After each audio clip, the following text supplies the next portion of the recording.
After having brought the iconic franchise to an end, James Mangold is looking back on Indiana Jones and the Dial of Destiny's underwhelming reception. The 2023 movie saw Harrison Ford return as the titular adventurer who, after his goddaughter gets wrapped up in the quest for the eponymous device, must race against time to find it before a former Nazi scientist and his mercenaries do. Co-written and directed by Mangold, the first to direct an installment in the franchise aside from Steven Spielberg, Indiana Jones and the Dial of Destiny was met with mixed to positive reviews and was a box office failure. During a recent interview with Deadline for his upcoming Bob Dylan biopic A Complete Unknown, Mangold was asked about the lackluster reaction to Indiana Jones and the Dial of Destiny. The co-writer-director recalled how its development came when the Dylan biopic was on hold amid COVID and Chalamet's June schedule, for which he was thrilled to get the opportunity, while also admitting the long wait and Ford's age created a challenge to find a way to make the audience happy with that, and that he was hurt by the reception to the movie. See what Mangold said below. What Indiana Jones and the Dial of Destiny's reception meant for Mangold. It's not the worst received in the franchise. While no stranger to the world of blockbusters, Indiana Jones and the Dial of Destiny still remains a rare entry in Mangold's filmography by venturing into franchise work.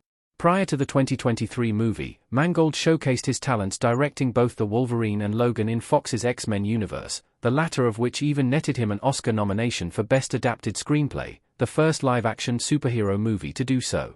Even still, the former saw a similarly mixed response from critics as the Dial of Destiny, indicating a positive upturn in the spin-off franchise, as well as room to grow for Mangold with the 2023 Ford sequel. Though it may be the lowest-grossing installment of the franchise, Indiana Jones and the Dial of Destiny is not the worst-reviewed one when it comes to audiences.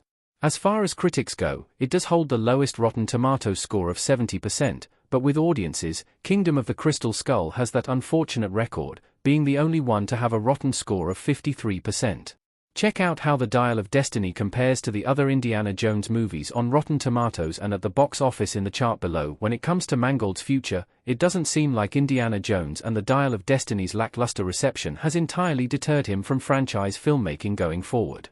He recently confirmed the first draft of his Dawn of the Jedi script is nearly complete, while also having previously been announced to write and direct a Swamp Thing movie for the DC Universe, though no timing has been set for when either will begin filming or release. Our take on Indiana Jones and the Dial of Destiny's lackluster reception. It always faced an uphill climb. Harrison Ford looking defeated in Indiana Jones and the Dial of Destiny. Much to Mangold's point, delivering something that would appease all sides of the franchise's fanbase was never truly in the cards for Indiana Jones and the Dial of Destiny. Ford's old age pretty much necessitated that it either be the end for the franchise, or pass the torch on to a new character, the latter of which would really have been met with division, and combined with some even feeling the time had passed for another installment, let alone one not helmed by Spielberg, it was always going to be an uphill climb for the move, much like Star Wars sequel trilogy.